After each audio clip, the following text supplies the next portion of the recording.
The land stretched out under the cover of night, silent, peaceful and untouched. The faint hum of wind through the trees and the occasional sound of wildlife breaking the stillness was the only indication of life. There, in the solitude of his secluded ranch, sat Victor Carter, a man who had long distanced himself from the world of covert operations and classified missions. Once a formidable operative, now a reclusive man, Victor had built his life in quiet seclusion. His ranch was far from the bustling cities and the chaos of the life he had once known. He spent his days in silence, often tending to the land, occasionally sipping whiskey as he stared out at the endless horizon. Victor's face was weathered, marked by the years he had spent navigating dangerous operations. His dark eyes, once full of sharp focus and alertness, now seemed to carry a weight of something deeper, something unspoken.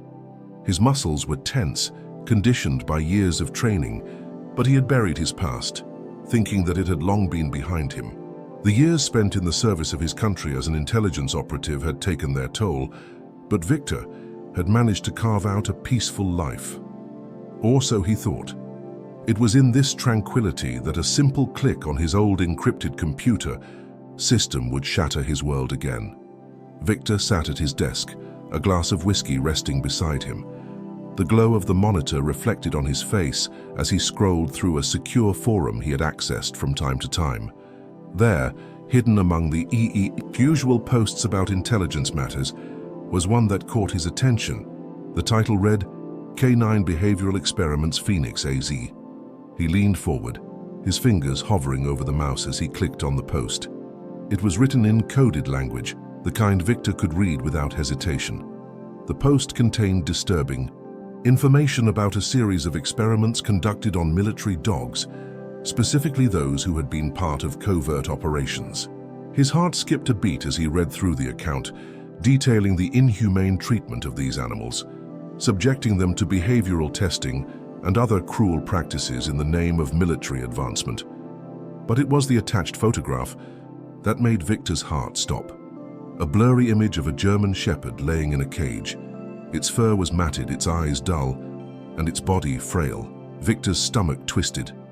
The dog looked like it had been through hell, and something about its posture, the way it lay hunched over in the cage, screamed familiarity. Victor's gaze fixed on the dog. It was unmistakable. It was Max. Max had been more than just a K9, he had been Victor's partner, his closest ally. Together, they had been through hell. Max had been part of a classified military program, a program that paired elite dogs with operatives, like Victor. Together, they had infiltrated enemy lines, detected explosives, and provided protection for their team. Max had saved countless lives, and in return, Victor had trained him, protected him, and formed an unbreakable bond with him. Victor had last seen Max during a mission in a war-torn region years ago. The mission had gone wrong, and in the chaos of an ambush, Max had been separated from the team. Victor had been injured in the explosion, and Max's body was never found. He had been told that Max was dead, that he had fallen in the line of duty. It was a blow that Victor had never fully recovered from, and now here Max was alive but suffering. Victor's hands gripped the edge of the desk, his knuckles turning white. The rage bubbled inside him, a familiar heat rising to the surface. He wasn't going to sit idly by while Max, a soldier, a partner, suffered at the hands of those who had betrayed him. With his heart pounding, Victor set to work. He began tracing the post's origins, tapping into his old network of contacts. His fingers moved with the precision of someone who had once lived in the shadows, someone who had once been a ghost. He hacked into old files, sent encrypted messages to former colleagues, and slowly, piece by piece, he began to uncover the truth. The research facility in Phoenix, Arizona, the cruel experiments, the dark secrets hidden within the walls of that compound. It all pointed to a private contractor working under the CIA, the same agency that had once used Max for its classified missions. They had taken him, used him, and now they were conducting experiments on him, experiments that no soldier, no animal should ever be subjected to. Victor knew what he had to do. Victor arrived in Phoenix under the cover of darkness, his body alert, his mind focused. The city was a far cry from the peace of his ranch, and the noise of traffic and lights felt foreign to him.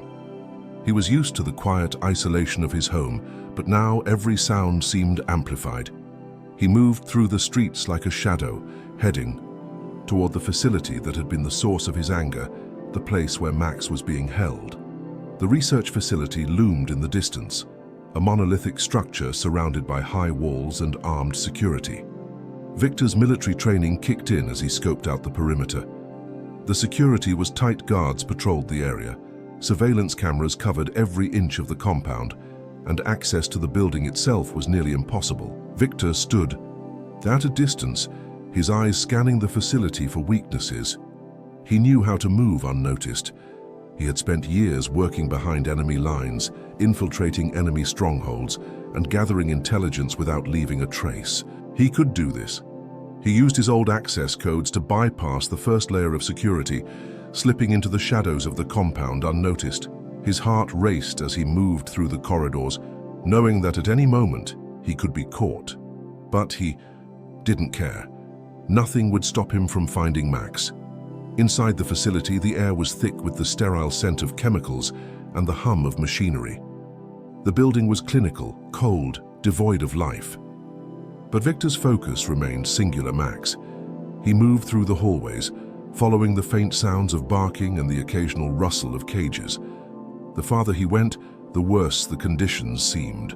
Dogs, once part of military operations now, confined to tiny cages, their eyes hollow and defeated. Victor's chest tightened at the sight. These dogs, these loyal soldiers, were being treated like mere tools, discarded after their service. He gritted his teeth and moved on. Finally, he reached the back of the facility where the cages were kept. There, in the very last cage, was Max. Victor's breath caught in his throat. Max looked up from his resting position, and for a moment neither of them moved. The dog's eyes, though clouded with pain, held the same recognition that had always been there. It was the same Max, the same bond. Victor opened the cage door slowly, the quiet click of the lock the only sound in the room. He reached inside, his hand trembling as he stroked Max's head, his fingers running through the dog's fur, feeling the thinness of his body. Max responded with a low whine, his tail twitching, a small sign of recognition. "It's me, buddy," Victor whispered, his voice thick with emotion. "I'm taking you home."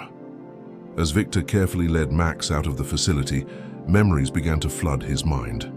Memories of a time when things were different, when they had been a team.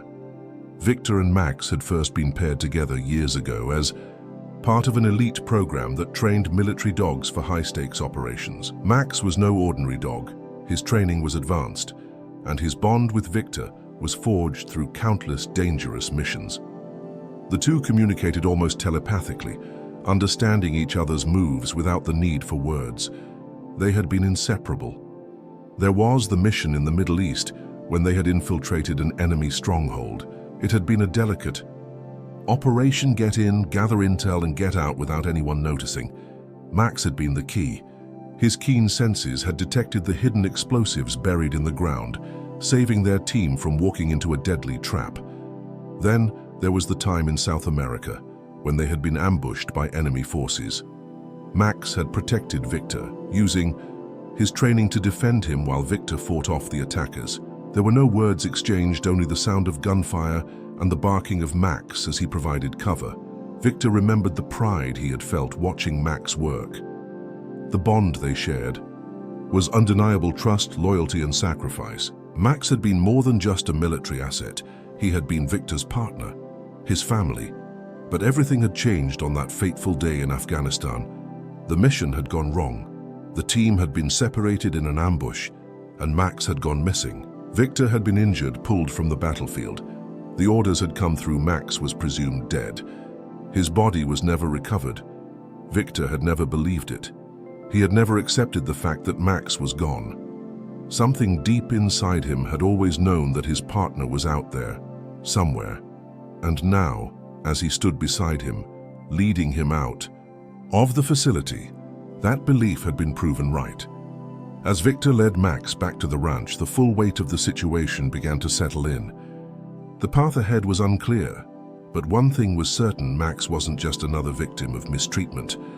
He had been betrayed by those Victor once worked alongside, the very people who had once called him a soldier. Back at the ranch, Victor did what he could to help Max recover. The dog was fragile, both physically and mentally. Max's body was covered in scars, some of them recent, others older. His once shiny coat was dull and patchy. His ribs were visible beneath his skin. Yet, despite the clear signs of abuse, the spark in Max's eyes remained. It was as though the dog still remembered the life he once had. Victor spent days and nights by his side, tending to his wounds, feeding him, and trying to nurse him back to health. Every day they grew a little closer again, their bond strengthening, just as it had been in the past. But as Max healed, the anger in Victor's chest only grew. He couldn't ignore the fact that Max had been taken after the ambush. The dog had been presumed dead, but now Victor knew better. Max had been alive all these years, alive but locked away, mistreated by those who had used him as a tool for experimentation. Victor's mind turned to the files he had hacked into, the data he had uncovered, the dark truths about the operations that had involved Max. He dug deeper into the archives, piecing together information that revealed a more sinister truth. Max had been taken by a private contractor working under the CIA, a contractor who had repurposed Max and other K9s for illegal behavioral experiments. Victor traced the origins of the operation, using his old network of colleagues who had been part of the mission. What he learned sickened him. Max and the other dogs were subjected to grueling tests, their loyalty twisted into something darker. They had been forced to endure experiments that violated every principle of military ethics, and it was all done under the guise of advancing military technology. It didn't take long for Victor to realize the full extent of the betrayal. He had been part of a covert operation that had taken Max's life away, that had betrayed his partner and turned him into nothing more than a tool. The people responsible, the contractors, the government officials involved, had to pay. There would be no peace for Victor until justice was served, but how could he bring them to justice?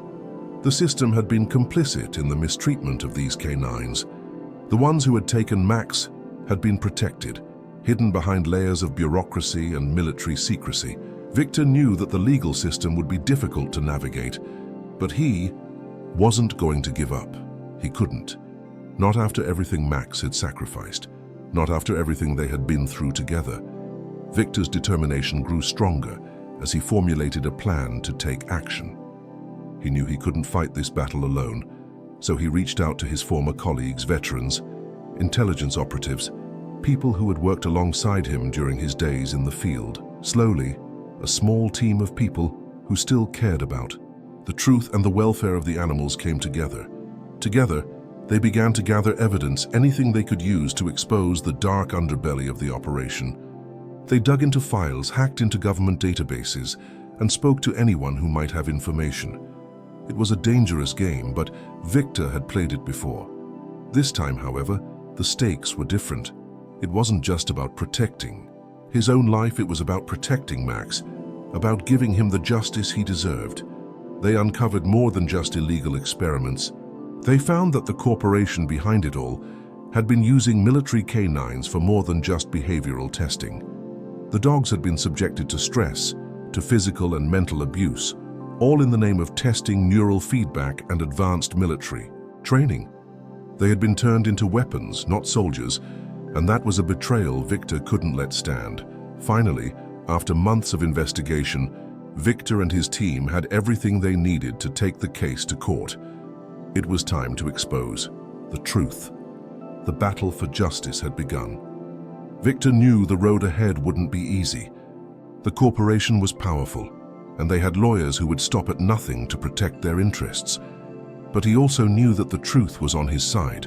He had Max, the living proof of the betrayal, and he had the evidence to back it up. The day of the trial arrived, and Victor stood in the courtroom, his heart pounding. The room was filled with people, lawyers, reporters, and even a few veterans who had heard about the case and come to support him. But Victor's focus was on Max, who sat quietly by his side. his presence a silent testament to everything they had been through together. The defense began their case, trying to discredit Max's military service, arguing that he was just a dog, not a soldier. They tried to minimize the significance of his training, reducing him to nothing more than a tool, a piece of equipment used by the military. It was an insult to everything Victor had fought for, everything Max had sacrificed. But Victor wouldn't let them get away with it. When it was his turn to speak, he stood tall, his voice steady as he described the bond he shared with Max. He spoke of their time in the field, of the lives they had saved together, of the risks they had taken side by side. He presented the evidence files, photographs, testimonies from other veterans and intelligence operatives who had worked with him. The defense tried to argue that Max was just a dog, but Victor's evidence was irrefutable. And then, in the most powerful moment of the trial, Victor gave a simple command. Max, despite everything he had been through, responded instantly. He performed a complex military maneuver, one that showed the depth of their training, the bond they shared. It was a silent but undeniable statement. Max was a soldier. Max was their hero. The courtroom fell silent. The jury watched in awe as Max performed the command flawlessly. It was clear that Max was not just an animal, he was a soldier, a partner, and a loyal companion. The defense's case crumbled under the weight of Victor's testimony and the irrefutable evidence. The verdict came down in Victor's favor. The jury recognized Max as a soldier, a partner who deserved the same respect and recognition as any human veteran. The courtroom erupted into applause, and for the first time in years, Victor allowed himself a small smile. But the victory wasn't just about Max, it was about something much larger. This case had sparked a movement, one that would change the way military canines were treated forever. News of the trial spread across the country. Veterans, animal rights activists, and ordinary citizens rallied behind Max, calling for new laws to protect military canines and give them the recognition they deserved. The legal battle for Max's rights sparked a nationwide conversation about the treatment of service animals, especially those who had served in military and intelligence operations. In the months that followed, a new law was passed, one that granted military and intelligence canines the same benefits and recognition as human veterans. The law ensured that these loyal animals would receive medical care, pensions, and the respect they deserved for their service. Max became the face of this movement, a symbol of loyalty, sacrifice, and justice. Victor and Max returned to the ranch, their bond stronger than ever. They had won the battle, but the scars of their past would never fade. Still, the world now recognized Max for the hero he had always been. Days turned into weeks, and weeks into months. Victor and Max settled into a quiet rhythm, their days filled with the peace that had once seemed unattainable. The ranch, once a place of solitude, was now a place of healing for both man and dog. They worked together, their bond unspoken but undeniable. Victor knew that Max had saved him in more ways than one. One evening, as the sun dipped below the horizon, Victor sat on the porch, a glass of whiskey in his hand. Max lay beside him, his head resting on Victor's boot, content and at peace. The world outside was quiet, still, and for the first time in years, Victor felt a sense of calm. As he looked down at Max, a simple thought crossed his mind. The bond they shared was something that transcended words, transcended everything. They had fought together, bled together, and survived together. They had been through hell and back, but they had emerged stronger. Victor spoke softly, his voice almost a whisper. He never needed words to be understood. He was always a soldier. And as the sun set, casting a golden glow over the land, the bond between Victor and Max stood as a testament to everything they had endured, everything they had overcome. They were more than just a man and his dog. They were partners forever.